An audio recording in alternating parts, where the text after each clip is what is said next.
ಪೂರ್ಣ ಶ್ರೀ ಸೃಷ್ಟಿಗೆ ಸ್ವಾಗತ.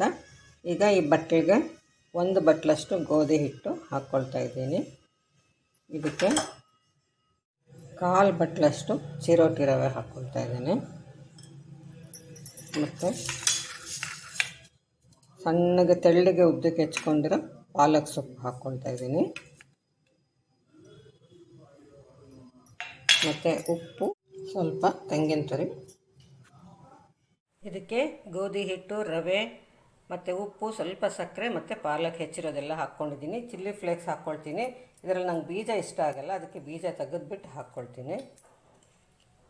ತೆಂಗಿನ ತುರಿ ಸ್ವಲ್ಪ ಹಾಕ್ಕೊಂಡಿದ್ದೀನಿ.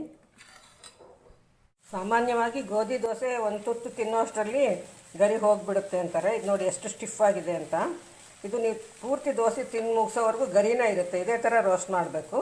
ಏನು 1/4 ಭಾಗದಷ್ಟು ರವೆ ಹಾಕಿದ್ದೀನಿ ಅಷ್ಟೇ. ಈ ಕಾಂಬಿನೇಷನಲ್ಲಿ ಮಾಡಿ ನೋಡಿ, ಖಂಡಿತ ಎಲ್ರಿಗೂ ಇಷ್ಟ ಆಗುತ್ತೆ.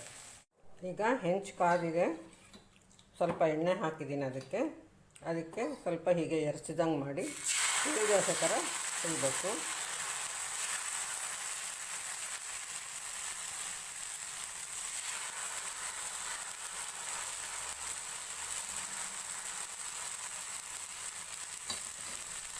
ಮತ್ತು ಮೇಲೆ ಎಣ್ಣೆ ಹಾಕಬೇಕು. ಇದನ್ನು ತಿರುವು ಹಾಕಿ 2 ಸಲ ರೋಸ್ಟ್ ಮಾಡಿದ್ರೆ ಸೊಪ್ಪು ಚೆನ್ನಾಗಿ ಬೇಯುತ್ತೆ ಮತ್ತು ಗರಿ ಕೂಡ ತುಂಬ ಚೆನ್ನಾಗಿ ಬರುತ್ತೆ. ಈಗ ಒಂದು ಸಲ ಇದನ್ನು ತಿರುವು ಹಾಕ್ತಾ ಇದ್ದೀನಿ. ಈ ಕಡೆ ಚೆನ್ನಾಗಿ ರೋಸ್ಟ್ ಆಗಬೇಕು. ಇನ್ನು ಸ್ವಲ್ಪ ರೋಸ್ಟ್ ಆಗಬೇಕಿತ್ತು, ನಾನು ಸ್ವಲ್ಪ ಮುಂಚೆನೇ ತೆಗೆದೆ. ಇವಾಗ ಇದು ಈ ಕಡೆನೂ ರೋಸ್ಟ್ ಆಗಿದೆ. ಇದು ಸ್ವಲ್ಪ ನಿಧಾನ ರೋಸ್ಟ್ ಆಗೋದು. ಇದನ್ನು ಇನ್ನೊಂದು ಸಲ ತಿರುವು ಹಾಕಿ ಮತ್ತೆ ರೋಸ್ಟ್ ಮಾಡಬೇಕು. ಆವಾಗ ತುಂಬ ಚೆನ್ನಾಗಿರುತ್ತೆ. ದೋಸೆ ಈ ಥರ ಸ್ಟಿಫಾಗಿ ಬರುತ್ತೆ. ಗೋಧಿ ಮತ್ತು ಪಾಲಕ್ ದೋಸೆ ಇವಾಗ ತಿನ್ನೋಕೆ ರೆಡಿ ಇದೆ. ತುಪ್ಪದ ಜೊತೆ ಬೇಕಿದ್ದರೆ ಚಟ್ನಿ ಹಾಕ್ಕೋಬೋದು.